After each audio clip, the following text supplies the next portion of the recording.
ധന്യാസ് ഫ്ലേവേഴ്സിലേക്ക് എല്ലാവർക്കും സ്വാഗതം.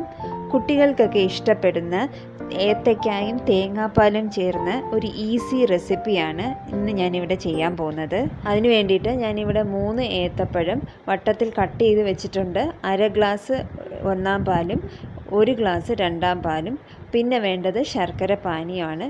ഒരു ചെറിയ ഉണ്ട ശർക്കര ഒരു 1/4 ഗ്ലാസ് വെള്ളത്തിൽ ഉരുക്കി വെച്ചേക്കുന്നതാണ്. പിന്നെ ഒരു 1/4 കപ്പ് തേങ്ങയാണ് ഞാൻ ഇതിനു വേണ്ടി എടുത്തിട്ടുള്ളത്. ഇവിടെ ഒരു പാത്രം വെച്ചിട്ടുണ്ട്. അതിലോട്ട് നമുക്ക് ഏത്തയ്ക്ക ഇട്ട് കൊടുക്കാം. എന്നിട്ട് ഈ രണ്ടാം പാലും കൂടെ ഒഴിച്ചു കൊടുത്ത് ഒരു മീഡിയം ഫ്ലെയിമിൽ നമുക്കൊന്ന് വേവിക്കണം. ഏത്തയ്ക്ക ഇഷ്ടമല്ലാത്ത കുട്ടികൾക്കും ഇങ്ങനെ ചെയ്ത് കൊടുത്താൽ കഴിച്ചോളും. ഞാനിത് വീട്ടിൽ പരീക്ഷിച്ച് സക്സസ് ആയതുകൊണ്ടാണ് ഈ വീഡിയോ ഇടാമെന്ന് വിചാരിച്ചത്. ഇത് ഇങ്ങനെ മീഡിയം ഫ്ലെയിമിലിട്ടിട്ട് ഇതൊന്ന് ഒരു 5-10 മിനിറ്റ് നേരം ഇങ്ങനെ ഒന്ന് കിടക്കട്ടെ. ഇതൊന്ന് തിളയ്ക്കുമ്പം നമുക്ക് വന്ന് നോക്കാം. ഇതിപ്പോൾ ഇങ്ങനെ തിളച്ച് വന്നിട്ടുണ്ട്. ഈ ഏത്തയ്ക്കയൊക്കെ ഒന്ന് നിറം മാറി കുറച്ചുകൂടെ ഒന്ന് മഞ്ഞ നിറമായിട്ടുണ്ട്. ഇത് വലിയ വേവാനൊന്നുമില്ല, കാരണം പഴുത്ത ഏത്തയ്ക്കയാണല്ലോ, അപ്പോൾ ഒന്ന് സോഫ്റ്റ് ആയാൽ മതി. ഇങ്ങനെ ഈ സമയത്ത് നമുക്കിതിലോട്ട് ശർക്കര ഒഴിച്ചു കൊടുക്കാം.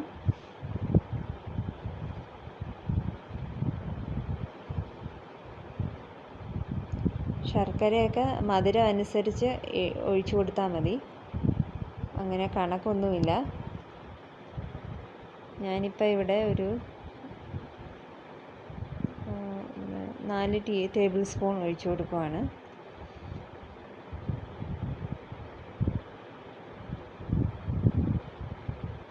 അധികമുള്ള ശർക്കര മാറ്റി വെച്ചാൽ മതി, പിന്നെ നമുക്ക് യൂസ് ചെയ്യാം. ഫ്രിഡ്ജിൽ സൂക്ഷിച്ചാൽ മതി, കേടാവത്തില്ല. അപ്പോൾ പിന്നെ ഇതുപോലെ എന്തെങ്കിലും ഉണ്ടാക്കുമ്പോൾ അന്നേരം എടുത്ത് ഉപയോഗിക്കാം.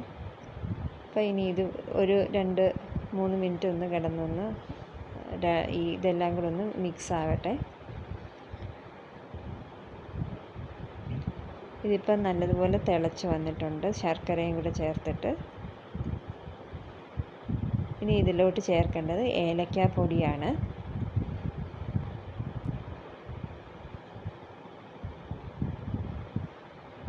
ഇപ്പം നന്നായി തിളച്ചു. ഇനി നമുക്ക് ഫ്ലെയിം ഓഫ് ചെയ്തിട്ട് ഒന്നാം പാലൂടെ ചേർത്ത് കൊടുക്കണം.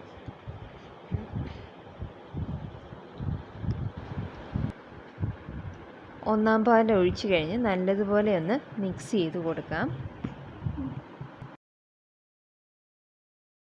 ഇനി ഞാൻ ചേർക്കാൻ പോകുന്നത് 1 ടീസ്പൂൺ നെയ്യാണ്. അണ്ടിപ്പരിപ്പും കിസ്മിസും ഒക്കെ ഇഷ്ടമുള്ള കുട്ടികളാണെങ്കിൽ അത് നെയ്ക്കകത്തൊന്ന് വഴറ്റി ഇതിലിട്ട് കൊടുത്താൽ നല്ല. പിന്നെ തീരെ കുഞ്ഞു കുട്ടികൾക്കൊക്കെ ആണെങ്കിൽ ഈ ഏത്തയ്ക്ക ഒന്ന് സ്പൂൺ വെച്ച് ഒന്ന് ഉടച്ച് കൊടുക്കുന്നത് നല്ലതായിരിക്കും. പിന്നെ ഇത് തേങ്ങാപ്പാലിൽ തന്നെ ചെയ്യാവുള്ളൂ. പശുവും പാലിൽ ചെയ്ത് അത് അത്ര അങ്ങോട്ട് ശരിയാവത്തില്ല. ഞാൻ അതും ട്രൈ ചെയ്ത് നോക്കിയിട്ടുള്ളതാണ്. അങ്ങനെ നമ്മുടെ ഏത്തയ്ക്ക മധുരം ഇവിടെ റെഡിയായിട്ടുണ്ട്. എല്ലാവരും ട്രൈ ചെയ്ത് നോക്കണം. കുട്ടികൾക്കൊക്കെ തീർച്ചയായിട്ടും ഇഷ്ടമാകും. എൻ്റെ വീഡിയോ ഇഷ്ടമായെങ്കിൽ ലൈക്ക് ചെയ്യുക, ഷെയർ ചെയ്യുക, സബ്സ്ക്രൈബ് ചെയ്യുക. താങ്ക്